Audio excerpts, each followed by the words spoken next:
Hi, magandang araw ating mga kapalong. Ito na naman po tayo. Ako na naman po ito, si Palong TV. So, it's been a while since I've made a video. Ngayon lang ulit kasi nasira talaga yung cellphone ko. So, ngayon lang ako nakabili.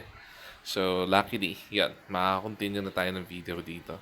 So, ito nga pala, ito na yung progress natin sa ating backyard manukan. No? So, as you can see yun, maganda na, no?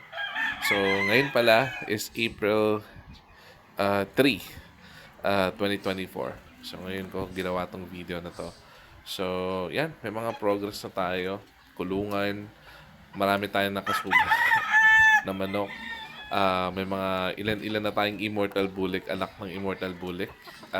Meron na akong actually apat na naka-range. Ayun naman yung mga bagong papisayon o mga bagong anak na mga babae ng bulik. That's F3. Ito naman si Ormoc Gold natin. So, um, hindi pa namin siya nalalaro pero gagawin na natin siyang broodcock. So, ito na si Immortal Bulik na galing kay Nene Aguilar. Na-acquire namin ng 2023, ng May ng 2023. So, okay naman siya. Hindi naman siya nagkasakit. At nagpatuloy pa rin nagpo-produce ng ating mga warriors.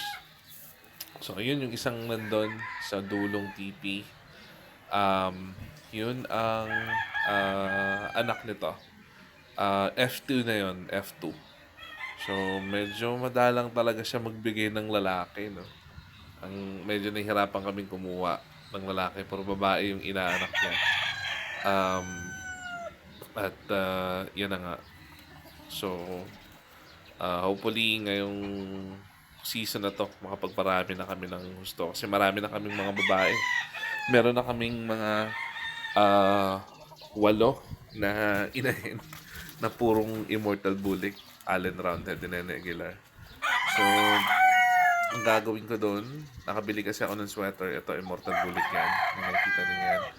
Anak F2. Nakabili kasi ako ng sweater galing kay Sir Calixto.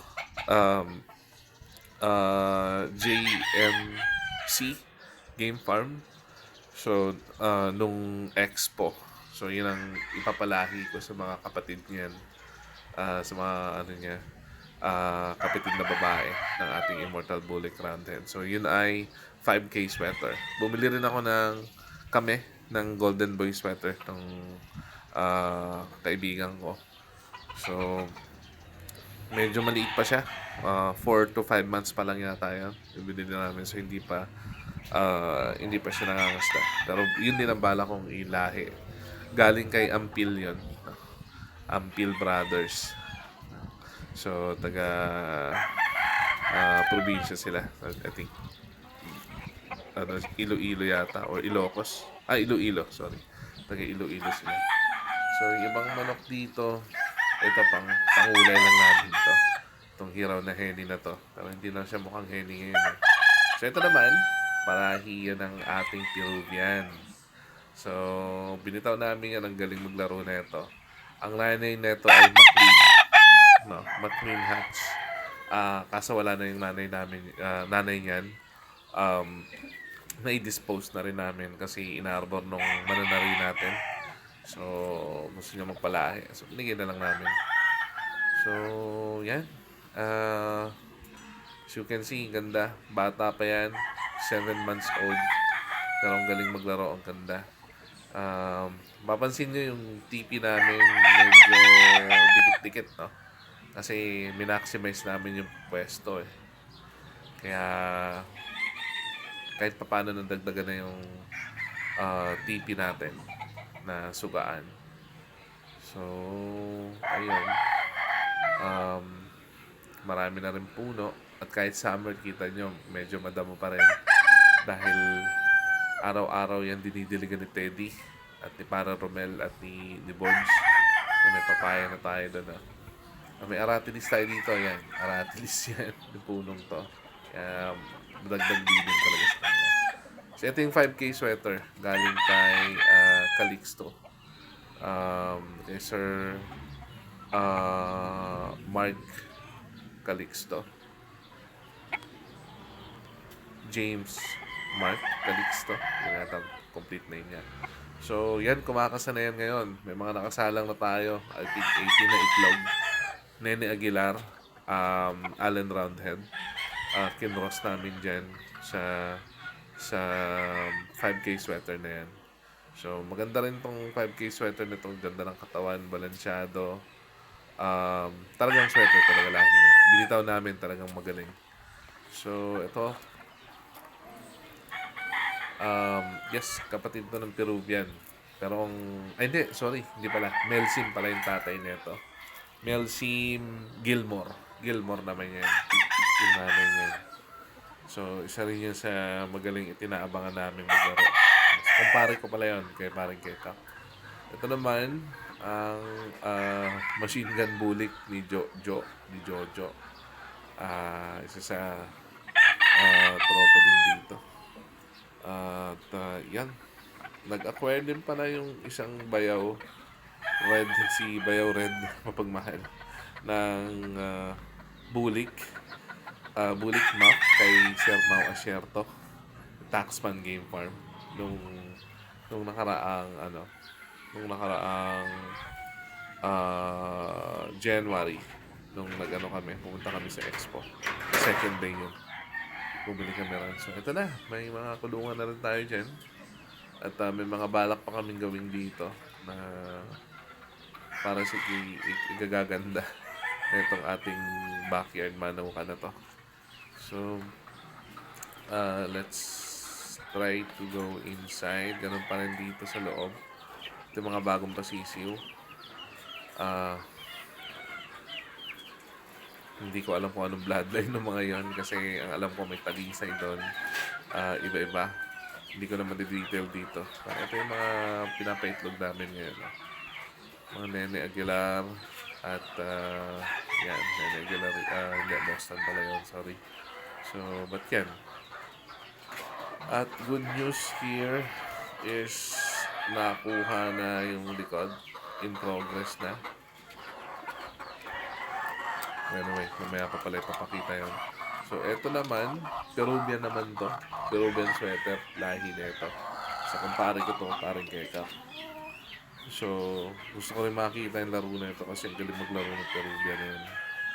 So, hopefully, within few months, makita na natin lumabas na yung laro nila. Ganda yung paa niyan, tinggain yan. So, yun pa isa sa inaabangan ko. At ito ang F3. Yan yung F3 na Allen Roundhead na bulik. As I said, napakadalang talaga niya magbigay ng lalaki. Halos puro babae yung inaanak nila. Kaya hirap na magparami ng lalaki. Siguro, plano namin, kukuha kami ng babaeng iba.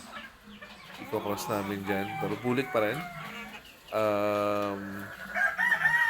Para makita natin kung magbibigay mo ng produce ng maraming at least hati na lalaki at babae. So, ito na yung ating likod.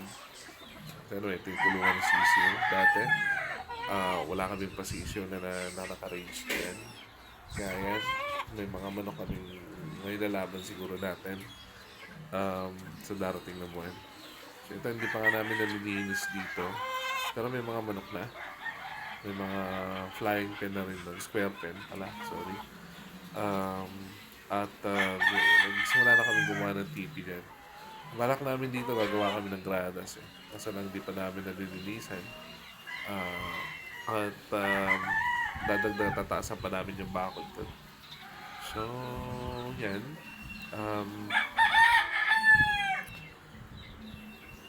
Pagka nagawa na yan, dagdag ranging area din namin. Gagawa kami ng mga TV doon, additional. So, ito naman yung Peruvian na magandang kinalabasan. Ang nanay niyan ay McLean. So, nagmana yung gulay sa tatay. Pero ang ganda na, tiger.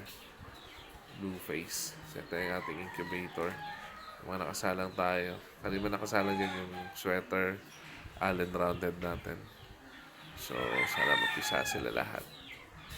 Meron tayong pasiso dyan at meron pa tayo nakasalang dyan sa ilalim na incubator na yan. So, yan. Mga Allen Rounded at yung ibang mga palahi ng nanalo namin. Diyan namin nilalagay. Diyan namin ini-incubate. So, mukhang pangit lang yung incubator namin pero marami nang napapisayan. Marami nang napapalahian dyan. So, yan pala yung mga bagong papisa. Oh. Mga sisiw. Ang alam ko may lahing gray hat yan. Dalisay. Yung mga papisa natin. So, galing yun sa pinsan ko naman. Winning line din. So, makikita rin natin kung anong kalalabasan ng ilalahing yan. Pero more on, nagpo-focus talaga kami dito sa binili naming sweater. 5K sweater at doon sa Allen Roundhead na kinocross namin. So, hopefully makapag-share or makapagbenta kami nun. Kasi talagang bala ko. Fully vaccinated ko sila once na mapisa, and then after 2 or 3 months, pagka na-genderan na, siguro pwede silang i-dispose para, pabenta. So, yun talaga ang main purpose namin. Makapag-share ng mga palahe. So, ito na nga. Ito yung labas. At I think hanggang dito na lang itong video na to. Maraming salamat sa panonood. Okay? So, thank you so much. At sana nagustuhan nyo kahit papaano yung video na ginawa ko. Nagawa pa ako sa susunod. So, maraming salamat sa mga nanonood. Again, ito po si Palong TV. Ngayon ay Continental RJ.